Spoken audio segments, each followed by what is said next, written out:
Aarikee uftas gabbeessuu dadhabdee namoota meeqa gufachiiftee jirta laata? Namicha ilmi isaa aarii to'achuu dadhabee yeroo hedduu irra deddeebiidhaan namoota garaagaraa gufachiisaa oolu tokkotu ture. Yeroo hedduu irra deddeebiidhaan ilmi isaa miira isaa akka to'achuu danda'u yoo gorses ilmi isaa isa dhagahuu hin dandeenye. Abbaan mucaa sanaas ilma isaa fakkeenya gaariidhaan barsiisuu barbaadee waan tokko ajaje. Mismaara hedduu baay'atee itti kennee yeroo hundaa yeroo aarii kan kee to'achuu dadhabdee nama mufachiiftu mismaara kana muka kanarratti dhahi jedhe. Innis ajaja abbaa isaa fudhatee yeroo hundaa mismaara sana mukarratti dhahuu eegale.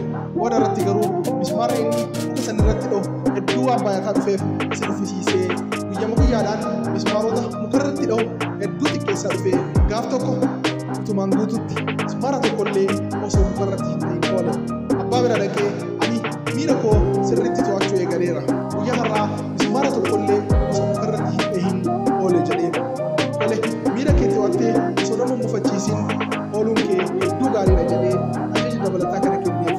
Amma immoo faallaa ajaja jalqabaa kan ta'e guyyaadhaan miira kan kee to'attee osoo nama hin mufachiisin oolte mismaarota jalqaba asirratti dhufte kan irraa tokko buqqisi jedhee.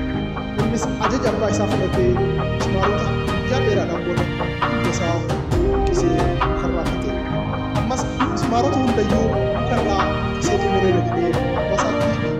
Abbaan isaas dhufee muka inni mismaara itti dhahee irraa buqqise sana ilma koo waan kana ilaalu jira. Mukni kun jalqaba osoo mismaarri itti dhahamin dura akkam akka ture argitee turte. Amma garuu godaannistoonni hedduu kan yoomillee hin fayyine irratti uumameera. Yoomillee taanaan godaannisa kana jijjiiruu dandeessu. Jecha ati miira kan kee to'achuu dadhabdee tokko namaatiin jedhaa turte bifa kanaan nama madeessaa ture. Madaa yoomillee hin qorree fi godaannisa yoomillee hin fayyine namarratti dhumaa turte jedhe. Madaa fi godaannisa san fayyisuu barbaadda taanaan amma ajaja isa dhumaa fudhadhuutii namoota fayyiftu hundaayyuu.